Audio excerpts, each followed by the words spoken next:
Hello, welcome to my channel. तो मैं आपको बताने वाली हूँ एक और फ्रॉड कॉल के बारे में, जो कि ये लोग बहुत ट्राई करते हैं इस कॉल को रियल बनाने के लिए।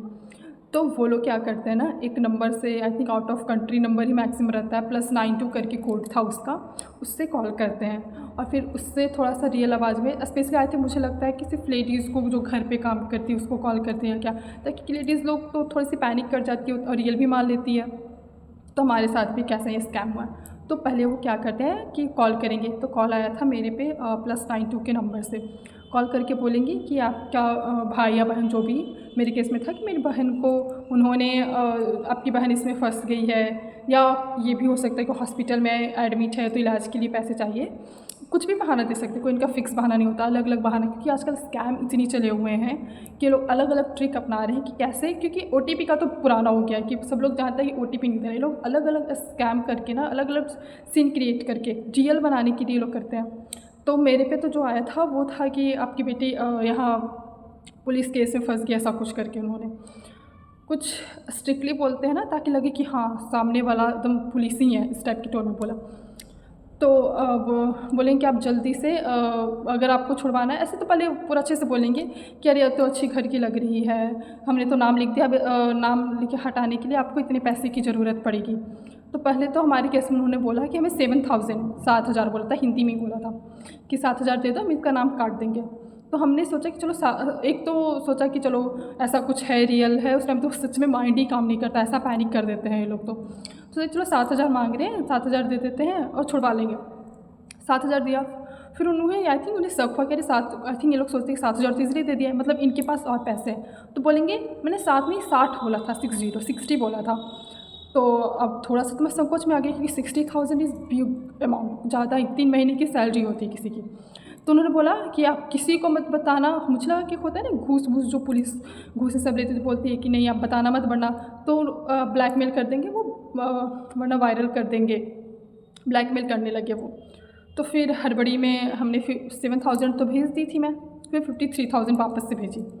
फिर 53,000 भेजने के बाद फिर मुझे लगा कि फिर वो बोले कुछ ये लोग ना सीन क्रिएट करते हैं, जैसे पुलिस का था तो पुलिस की गाड़ी का आवाज़, जेल का लॉकर का आवाज़, ये सब ना आई थिंक रिकॉर्ड रहता है इनका, पूरा प्री प्लान करके बहुत अच्छे से ये लोग करेंगे ना, ताकि आपको सामने वाले लगे कि अरे नहीं ये तो सच में रियल है, सच में ऐसा हो गया हमारे बच्चों के साथ, ऐसा कुछ। फिर पहले तो रोने धोने का आवाज़ सुनाएंगे, ये लीजिए आपकी बेटी, ओ आपकी बेटी तो बात ही नहीं करना चाहती, रो रही है, ये वो पानी पिला रहे, ऐसा कुछ ये लोग करेंगे, पूरा सीन क्रिएट करेंगे। सामने वाले को लगेगा कि रोने में तो आप पहचान ही नहीं पाओगे कि किसका आवाज़ है, सबका रोने का आवाज़ मैक्सिमम का सेम ही लगता है कि अरे हाँ ऐसे सच में मेरे घर की बेटी रो रही है, ऐसा कुछ। तो आप पैनिक करके ना पैसे दे दोगे। फिर उन्होंने बोला, जब 53,000 दिया तो उन्होंने बोला कि ठीक है मैं आपकी बेटी को छोड़ रही हूँ, बट हमने ना ऑनलाइन कंप्लेन कर दिया, ऑनलाइन कंप्लेन हटाने के लिए 1.5 लाख रुपये आपको और देने पड़ेंगे। मैं सोच के ऑनलाइन कंप्लेन ना कुछ, फिर मुझे थोड़ा वहाँ पे ना डाउट होना मुझे स्टार्ट हो गया था कि नहीं इतना पैसे तो भाई नहीं मांग सकता। और वो ऐसा रिएक्ट भी कर रहा था ना कि आप मत देना फ़ोन, किसी को बताना मत, आप फ़ोन पे रहो, अगर आपके पास पैसे नहीं है तो आप बैंक जाओ, अपने कार्ड से डलवाओ, बैंक से जाके डलवाओ, आप फ़ोन पे ही रख के जाओ, कुछ ऐसा बोलने लगे। मैंने बोला कि इसे आप एक बार तो मेरी सिस्टर से बात करो, जो भी तो बोलते हैं कि इसे अरे आपकी सिस्टर बेहोश है, ये वो। तो मुझे शक ना और यकीन बदलने लगा, क्योंकि वो तो बात करवा नहीं रहे थे, कुछ ना कुछ बहाना मार रहे थे और थोड़ा सा हरकत, थोड़ा मुझे डाउट भी लगने लगा। फिर उसके बाद मैंने फ़ोन मिलाया, बाद में उसे म्यूट करके, तो देखिए मेरी सिस्टर ने तो फ़ोन उठा लिया। मुझे लगा कि अच्छा, तब तो समझ में आ गया, तो फ़ोन उठा लिया कि ये लोग पक्का से तो फ्रॉड ही हैं। बाद में इतना कुछ बोलने के बाद उन्होंने, अब क्या 60,000 तो चले गए थे, उसने ब्लॉक कर दिया। मैंने हर एक जो नंबर जिसने दिया था कि आप इस पे पेमेंट कर लेना, उस नंबर पे मैंने भी कॉल किया, बट कोई रिप्लाई नहीं, बाद में ब्लॉक कर दिए सब ने। फिर मैं सोची कि अब क्या करूं। फिर 1.5 घंटे के अंदर हमने कंप्लेंट फ़ाइल करी 1930 पे।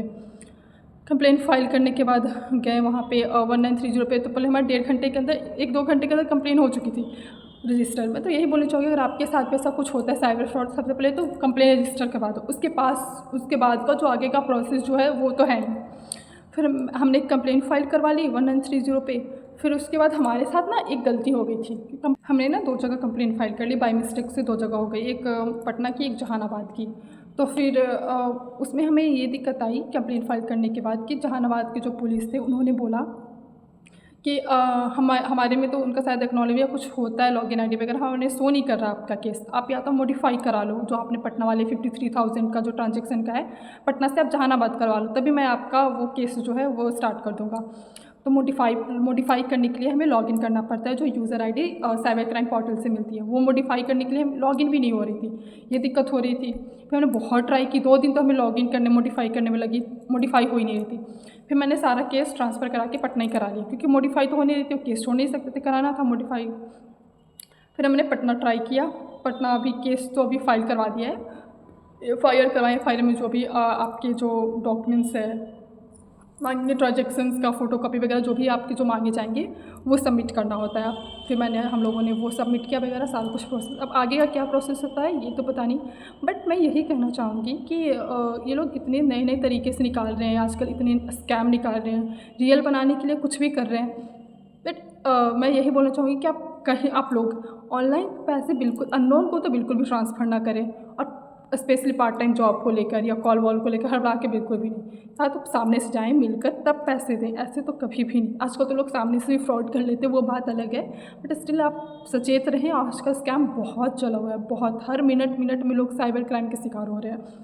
मैं तो यही बोलूँगी कि आप लोग सचेत रहें, पैसे अननोन को कभी मत दें। आप सामने से जा कर दो, सामने से देख कर दो, तब ठीक है। Thanks for watching.